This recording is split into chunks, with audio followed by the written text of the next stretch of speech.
कक्षा 11वीं की आरोह बाग एक हमने पढ़ ली हुई है। और उसके बाद में जो उसके साथ में एक पाठ्य पूरक पुस्तक लगी है उसका नाम है वितान।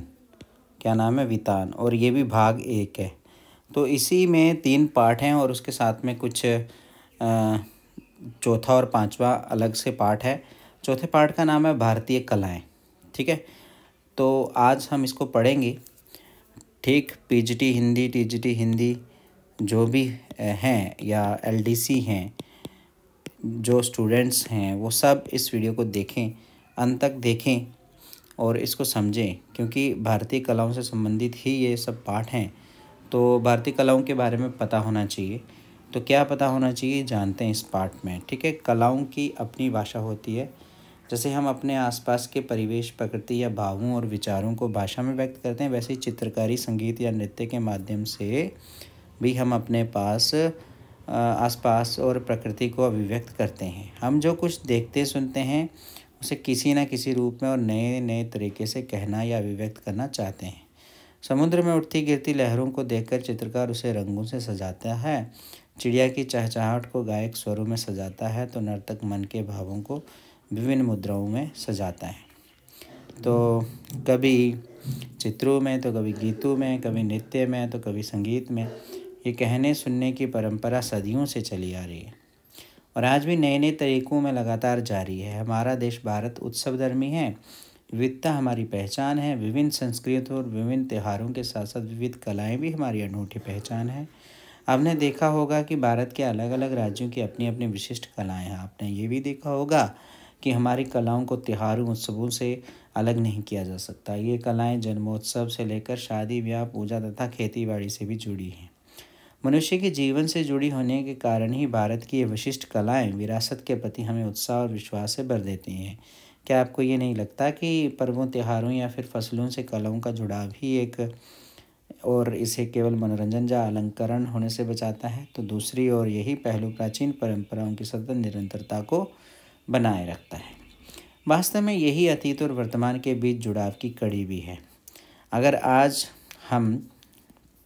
अगर हम आज पीछे मुड़कर देखें तो पाएंगे कि जनजातीय और लोक कला शैलियों के सभी रूपों में एक व्यवस्था भी दिखाई पड़ती है, जो आगे चलकर शास्त्रीय कलाओं का आधार बनी। एक बात ध्यान देने की है कि शुरुआती दौर में सभी कलाओं का संबंध लोक या समूह से ही था। बाद में चलकर जब इनका संबंध व्यवसाय जो जुड़ा तो व्यक्ति केंद्रित होती चली गई। मध्यकाल तक आते आते साहित्य, चित्र, संगीत, नृत्य कलाएं राजाओं और विभिन्न शासकों के संरक्षण में चली गई और धीरे धीरे शास्त्रीय नियमों में बंदी। वे कलाकारों और अपनी अभिरुचियों के अनुरूप कलाओं को सुव्यवस्थित और परिष्कृत करने के लिए प्रोत्साहित भी करते रहते थे। इस तरह मंदिरों और महलों में विकसित होती हुई ये कलाएं शास्त्रीय स्वरूप ग्रहण करती गई। गुप्त साम्राज्य में तो पराकाष्ठा पर पहुंच गई। भरत मुनि के नाट्यशास्त्र में इनका शास्त्रीय स्वरूप बना, जो कला के लिए अब तक का प्राप्त सबसे महत्वपूर्ण शास्त्र है। शास्त्र ने संगीत, नृत्य, अभिनय कलाओं को एक शास्त्रीय कला का स्वरूप दिया, फिर भी लोक कलाएं अपने जड़ों से पूरी तरह जुड़ी रही। आज की कलाओं की जड़ें लोक में ही हैं, चाहे चित्रकला हो, संगीत कला हो या फिर नृत्य कला। शास्त्रीय और लोक कलाओं के बीच कभी ना खत्म होने वाला संवाद ही इनकी ताकत है। तो बढ़ते हैं, पहले देखते हैं चित्रकला। यहाँ पिक्चर में देखिए, आपको चित्रकला दिखाई दी होगी। क्या है चित्रकला? चित्रकारी प्राचीन काल से ही हमारे जीवन का अभिन्न अंग रहा है। जब हमारे पास भाषा नहीं थी तब भी चित्रकारी थी और यही अभिव्यक्ति का माध्यम थी। प्रागैतिहासिक समय में अपने वातावरण, रहन सहन, भावों और विचारों को मनुष्य ने चित्रों के माध्यम से ही व्यक्त किया। सबसे प्राचीन चित्रों के नमूने शैल चित्रों को ही माना जाता है। ये चट्टानों और प्राकृतिक रंगों से बने हुए चित्र हैं। ये गुफाओं में मिलते हैं। मध्य प्रदेश में भीमबेटका की गुफाएं शैल चित्रों के लिए जानी जाती हैं। इन चित्रों में जीवन की रोजमर्रा की गतिविधियां, शिकार, नृत्य, संगीत, जानवर, युद्ध, साज सज्जा सभी कुछ दिखाई पड़ता है। गुफाओं में कला सृजन की अति प्राचीन परंपरा रही है। एलोरा और अजंता की गुफाएं कलाकृतियों के लिए विख्यात थी, आज भी विख्यात है। चौथी से छठी सदी के बीच गुप्त साम्राज्य कलाओं के लिए स्वर्ण युग कहलाता है। कौन सी? चौथी से छठी सदी। अजंता की गुफाएं उन्हीं दिनों खोदी गई। उनकी दीवारों पर चित्र बनाए गए। बाघ और बादामी की गुफाएं भी। ये एलोरा की गुफाओं में कैलाश मंदिर का चित्र है, ये वाला। भाग और बादामी की गुफाएं भी इसी ज़माने की हैं। अजंता की गुफाओं के चित्र इतने आकर्षक हैं कि वे आज तक के कलाकारों पर गहरा असर डालते हैं। ऐसा मानना है कि अजंता की दीवारों पर बने चित्रों को बौद्ध भिक्षुओं ने बनाया है। 7वीं-8वीं सदी में चट्टानों को काटकर एलोरा की गुफाएं तैयार की गई। इसकी सबसे बड़ी विशेषता है कि इन्हीं के बीच कैलाश का बहुत विशाल मंदिर है। इस मानुषी कला सृजन को देखकर आश्चर्य होता है। उन दिनों मनुष्य ने इसकी कल्पना कैसे की होगी और फिर उस कल्पना को साकार करने के लिए कितना परिश्रम किया होगा। लगभग इसी समय निर्मित एलिफेंटा की गुफाएं भी मिलती हैं। यह त्रिमूर्ति की जबरदस्त मूर्ति है। दक्षिण भारत के महाबलीपुरम की विशाल मूर्ति कला और तंजौर की चित्रकला कला कौशल के अद्भुत उदाहरण है। हम जिसे लघु चित्र के नाम से जानते हैं वे दो प्रकार के हैं। एक स्थायी जो कपड़ों, किताबों, लकड़ी या कागज़ पर किया जाता है। इनमें आंध्र प्रदेश और छत्तीसगढ़ की कलमकारी, पंजाब की फुलकारी, महाराष्ट्र की वर्ली आदि बहुत प्रसिद्ध रहे हैं। तो इनमें प्रयोग होने वाले सभी सामग्री प्राकृतिक ही होती है। इन चित्रों की विशेषता यह है कि इनकी विभिन्न प्रकार की शैलियाँ, वनों गाँवों के लोगों अपनी अपनी पारंपरिक शैलियों में चित्रकारी करते हैं। राजस्थान के चित्तौड़गढ़ में कलाकार लकड़ी के मंदिरों पर चित्रकारी करते थे। इसे किवाड़ पेंटिंग भी, ये देखो पटचित्र उड़ीसा का, इसे किवाड़ पेंटिंग भी कहते हैं। इस चित्रकारी में चित्र के माध्यम से सांस्कृतिक और ऐतिहासिक कथाओं को अभिव्यक्त किया जाता है। उड़ीसा के पटचित्र कथा में कवि जयदेव के गीत गोविंद को भी उकेरा गया है। इस कागज या पत्तों पर गहरे लाल, काले, नीले रंगों से उकेरते हैं।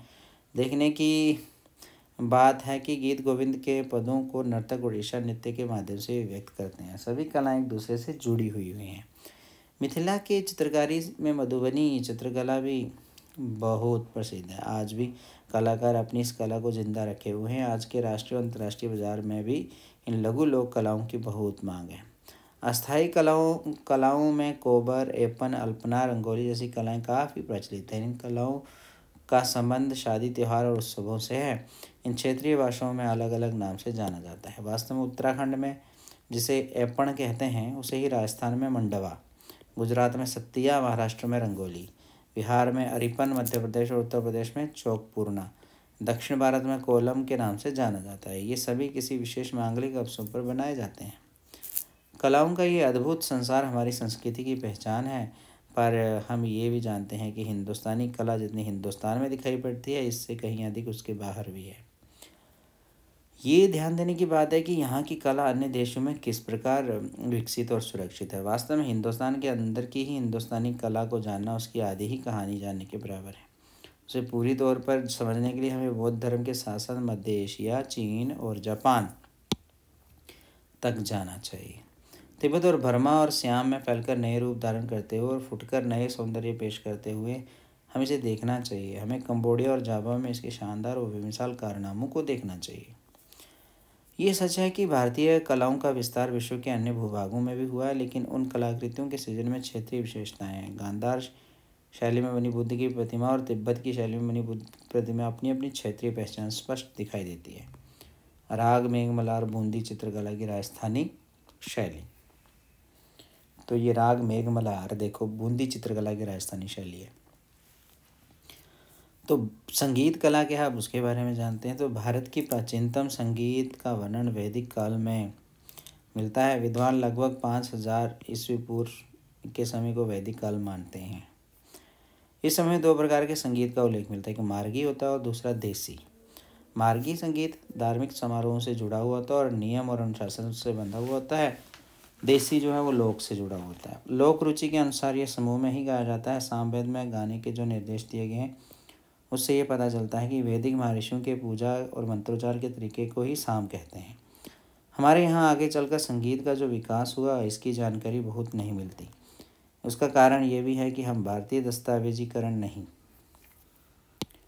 करते हैं। अन्य कलाओं की तरह संगीत का वर्णन भी भरत मुनि के नाट्यशास्त्र में ही सबसे प्रामाणिक ढंग से मिलता है। यह आज के शास्त्रीय संगीत से बहुत अलग नहीं था। अगर आपने वीणा और दक्षिण भारतीय संगीतज्ञों को सुना हो तो अंदाज़ा लगा सकते हैं कि आज से 1000 साल पहले का संगीत कैसा रहा होगा और ये उसके कितना करीब था। भारतीय संगीत सुर, ताल, राग और कला से संबंध है। भिन्न भिन्न समय के अनुसार राग भी अलग अलग हैं। जैसे ब्रह्मा मुहूर्त में भैरव, मेघ राग का संबंध सुबह से, दीपक और श्री राग का संबंध दोपहर से, तो कौशिक और हिंडोला रात में गाए जाते हैं। अगर आपने भारतीय पारंपरिक वाद्य यंत्रों को ध्यान से सुना और देखा होगा तो आपका ध्यान इस ओर गया होगा कि भारतीय संगीतज्ञ किसी भी वस्तु से संगीत निकाल सकते हैं। वीणा हो, जल तरंग हो, रवाब हो, दोतार या बांसुरी सुनकर आप इस बात को समझ सकते हैं। इन सब में प्रयोग किए जाने वाली चीज़ें हमारे आसपास के रोज़मर्रा में प्रयोग होने वाली हैं। इस अद्भुत विशेषता के कारण यहाँ की कला सबसे अलग है। ये सहजता और प्रकृति से जुड़ा भारतीय कला की विशेषता रही है। हमारे यहाँ का मुख्य वाद्य वीणा ही थी। क्या आपने कभी सोचा है कि हमारी पुरानी फिल्मों में गायक गायिका नाक से क्यों गाते थे? आज से 2000 साल पहले भी गायक नाक से गाना पसंद करते थे।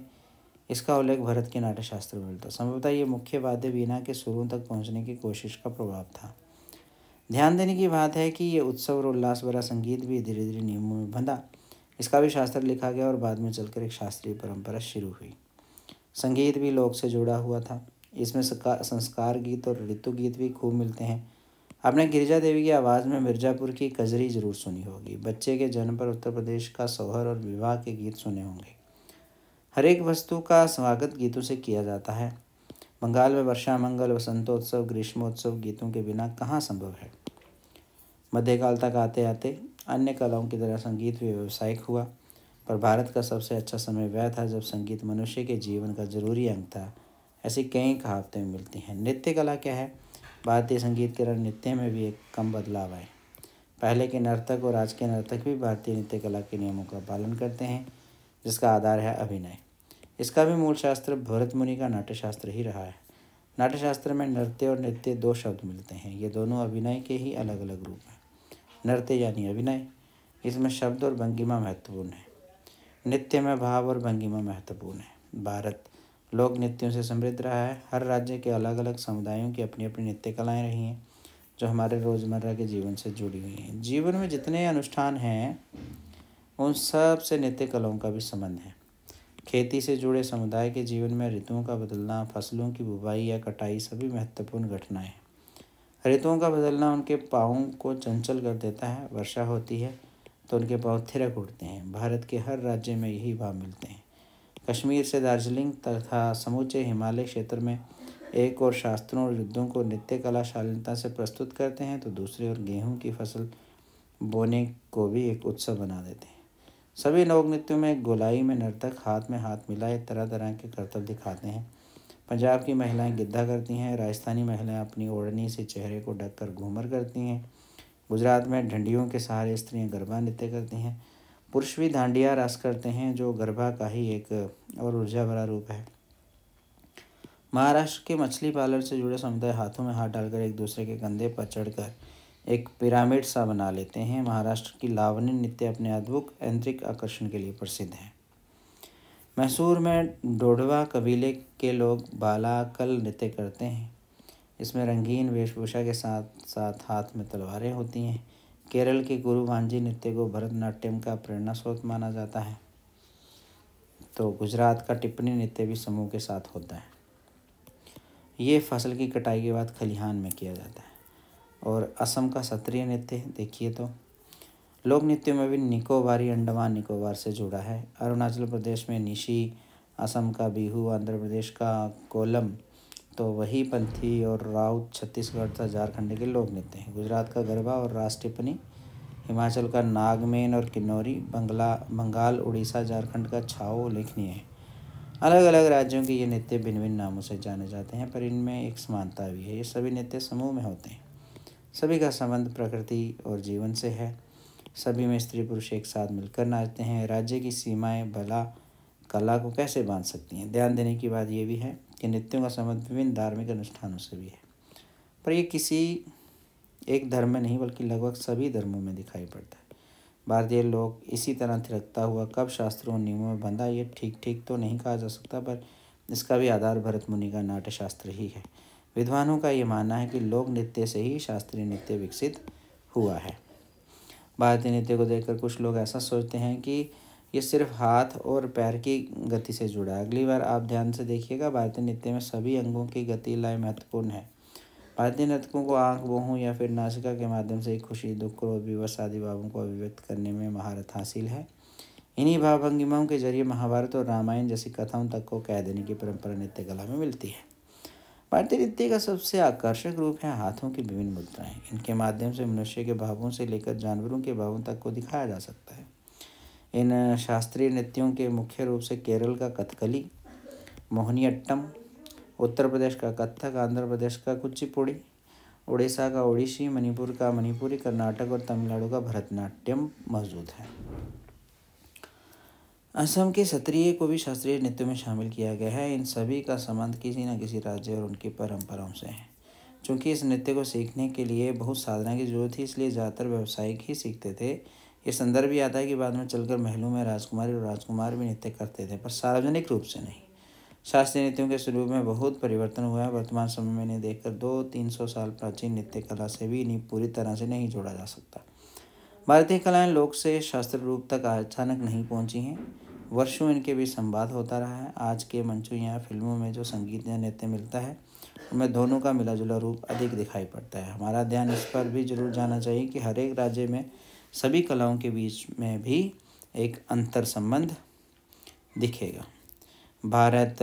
उत्तर भारत में बांस नृत्य, बांस क्राफ्ट कला या फिर बांस के वाद्य यंत्र इसके उदाहरण हैं। ध्यान देने की बात ये भी है कि सभी कलाएं धीरे धीरे समूह से व्यक्ति कला का रूप धारण करती गई।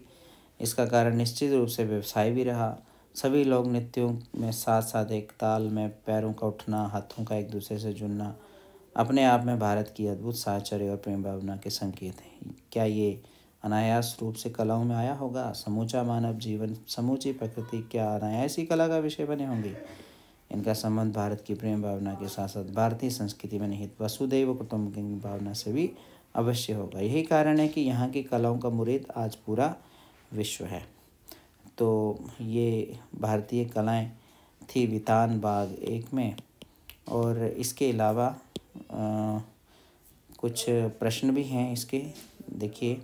और साथ में ये जो अंत में है लेखकों के बारे में, ये दूसरी वीडियो में देखते हैं। चलिए, आज तक के लिए इतना ही। वीडियो को उम्मीद है कि आप लाइक करेंगे और शेयर कीजिए। चैनल पे नए हैं तो ज़रूर सब्सक्राइब कीजिए। धन्यवाद।